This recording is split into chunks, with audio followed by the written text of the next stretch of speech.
Huwag kang matakot na mabigo. Mas matakot ka na palampasin ang mga pagkakataon na hindi mo man lang sinubukan. Naniniwala ako na ang pinakadakilang regalo na maari mong ibigay sa iyong pamilya at sa mundo ay ang isang malusog na ikaw. Ang pasasalamat ay ang pinakamahalagang sangkap sa pagkakaroon ng matagumpay at masaganang buhay. Hindi mo tungkulin na magustuhan ako. Akin yon. 3 bagay lang ang may kontrol ka sa iyong buhay. Ang mga kaisipan na iniisip mo, ang mga imahe na binivisualize mo, at ang mga aksyon na ginagawa mo.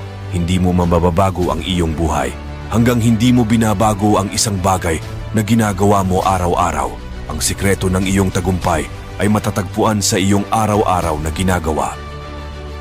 Hindi ka bibigyan ng pangarap kung wala kang kakayahang tuparin ito. Ang paninisi ay pag-aaksaya ng oras.